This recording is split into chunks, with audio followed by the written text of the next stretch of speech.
What's up guys, in this video I'm going to show you how to take a beginner level camera and make it perform like a pro camera. I'm going to show you how to get dramatically better results just by using the right settings and modes on your camera. So chances are if you find your photos kind of grainy and you can't get them to have that wow effect, most likely you're shooting on the wrong settings and getting a bad exposure. So let's talk about 3 major settings that you need to fix to start getting a proper exposure in a good photo or video. So first up we have ISO. ISO is the light sensitivity of your camera. By setting this too high, it can actually ruin your image by introducing a lot of grain, and it can also ruin your colors. So for us, we'll be keeping our Canon T7 at ISO 800 because that is going to give us the cleanest image and the best colors. And immediately you'll notice the image looks better, the skin and the face area has improved colors, and overall, you're going to get an image that's closer to a pro camera. Also, side note, if you don't have enough light, feel free to crank up your ISO even as high as 1600 with only a minimal loss in quality, but past that, you're going to start seeing a lot of grain. Next up, we're going to adjust the shutter speed. Shutter speed is the speed that your camera will take a single photo or a single frame of video at. If it's 1/80th of a second, that means your shutter was open for 1/80th of a second and either the photo or the single video frame was taken at that speed. And you want to make sure your shutter speed is always faster than 1/60th of a second. Without it, your photos will look blurry. Because taking your picture too slow, any little bit of camera shake will ruin the detail of your image, and if your subject moves, your subject will look blurry as well. And overall, you want to make sure your photos always look sharp and crisp. So anything between 1/60th or 1/100th of a second will be your bread and butter. And if you have too much light, feel free to raise your shutter speed as high as you like for photos without any real negative side effects. However, for video, it's a different story. You want to make sure you never go beyond double your frame rate to maintain proper motion blur. So for video, if you're shooting 24 frames per second, you want to make sure your shutter speed is about 1/50th of a second. And if you're shooting 60 frames per second, you want to make sure it's somewhere around 1/20th of a second. A little over double is okay if you really needed to cut out light. And just like that, with the proper shutter speed, your videos and photos will now look sharp and crisp. But the one thing that I constantly have people ask me is, how do I get that shallow depth of field look, aka the blurry background effect? And the answer is pretty simple. It's all about your aperture and your focal length. You want to make sure you keep your aperture as open as possible, somewhere between f2 and f2.8, and use a focal length that's above 35 millimeters. And in case you don't know what aperture is, your aperture is the opening inside your lens that controls the amount of light entering it. The wider your aperture is, the less of your scene will be in focus at one time. So with a wide aperture, if you set your focus to your subject, everything behind them and in front of them will be out of focus. One thing to note, with a wider aperture, you will also get more light in your scene, so make sure to either turn down your ISO to reduce the light sensitivity or raise your shutter speed to cut out the light. But here's the thing, most likely if you're using something like a Canon T7, which is an entry-level camera, you're going to end up with a really cheap kit lens that doesn't have a very wide aperture, and most likely you're stuck with something between 3.5 and 5.6, which simply is not going to give you that blurry depth of field. But no worries, most likely you have a zoom lens, either a Canon 18-55 or a Sony 16-55. The second solution is to use a higher focal length. Now, if you don't know what focal length is, if you look at your lens, you'll probably see numbers like 18, 55, 45, 60.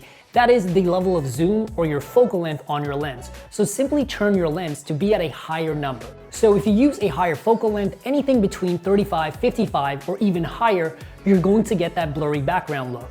So with a higher focal length, even at aperture 3.5 or 5.6, you'll still get a similar level of separation between your subject and your background. And just like that, now you have a much more cinematic or professional image just by tweaking your aperture and focal length. But you will definitely have to back up your camera to keep the correct composition, which we all know is super key to a good looking photo or video.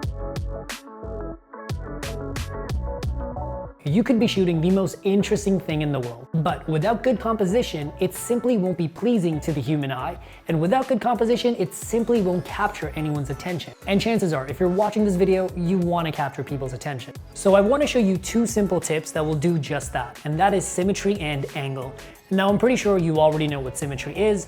An angle is simply whether you shoot from a high angle or a low angle. With symmetry, you can visually organize information so that it's easy to understand. Humans are hardwired to find organized things beautiful and psychologically pleasing. It's kind of like the difference between having scribbly and messy writing versus someone who has beautiful and neat penmanship. By the way, remember when we all used to write on paper with pens? Kind of retro, right? So when you're composing, place your subject in the center of your photo and leave equal empty space on both sides. Or have all the empty space on one side and place your subject on the other. And don't place them too high or too low in the frame. Try to have them right in the middle. Having them right in the middle is what's going to look best because that's where your eye will naturally gravitate. But once you have that figured out, the next step will be to make sure your photos are expressive, so they say something or convey a feeling. Now, there's almost infinite ways to make your photos expressive, but the technique that I find is the easiest for beginners to start using is angles. Placing your subject at a low angle can make a shy or unassuming person look heroic or even menacing. And the opposite is true for a high angle. Someone can feel less powerful or even downright goofy by shooting down at them from a high angle or placing them in the lower half of your frame. Photos or movie scenes shot with this technique simply create a sense of tension that's hard to deny, and it definitely captures people's attention.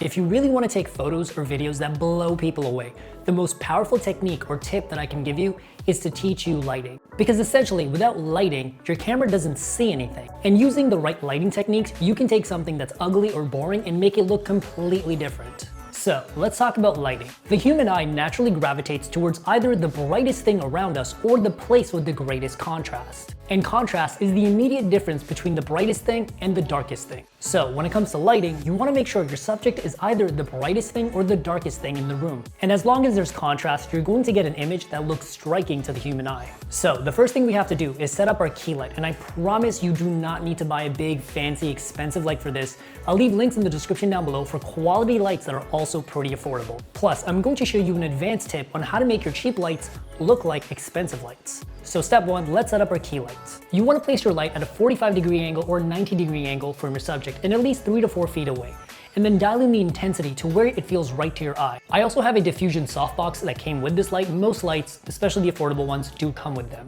At a 45-degree angle, you will get a very commercial and corporate look because there's going to be very few shadows on your subject's face and most of the face will be illuminated. But if you place the light at a 90-degree angle, you're going to get an artsier and more moody look. This is something you would normally see on TV or movies. And a tiny little advanced tip I want to give you guys is to feather your light. The middle of your light is always the harshest and brightest light. The edges of that light are usually very soft. And the reason most people get expensive lights is because expensive lights generally look very soft, it looks better on your subject, and it's much more pleasing to the eye. So if you try to just have the edge of your key light on your subject, you're going to get a very soft look naturally. And in some cases, you'll actually find that your light is barely facing your subject. However, the one issue that we do have is that the model is kind of just fading into the background and it doesn't look very good. There's no contrast. So let's create some contrast for the reasons we talked about earlier. So we're going to add a light to the background, and right away you can tell that it looks way better.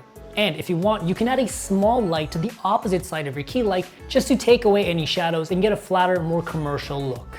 Or we can throw a small light behind the subject to add a halo behind them, which simply makes them stand out from the background even more. Either way, we create a lot of contrast in our photo or video and make things really pop.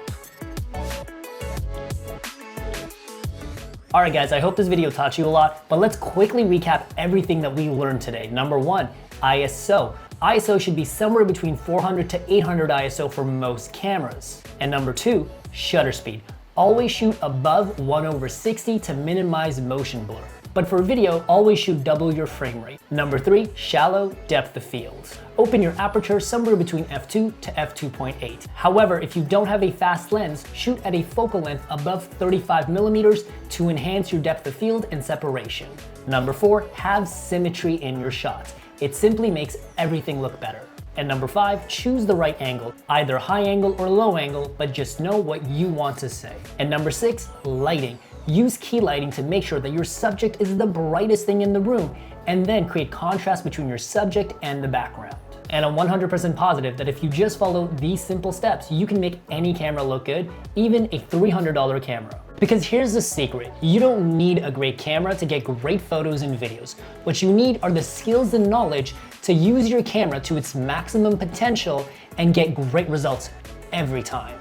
So if you want to get better photos and videos without having to spend a bunch of money on new gear that you really don't need, make sure to check out the 7 Simple Secrets. It's a 100% free training in a link in the description down below. And in this training, I'm gonna show you 7 simple secrets that will radically transform the way that you shoot photos and videos by showing you how to use your camera gear to its full potential, even if your camera is just a smartphone. Make sure to check out the link in the description down below. It's a 100% free training. You'll get simple, easy to follow steps that will radically transform your photos and videos today.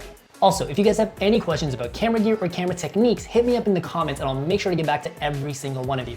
With that being said, I'll either see you in the next video or in the 7 simple secrets, once again, in the link in the description, so make sure to check that out. Peace.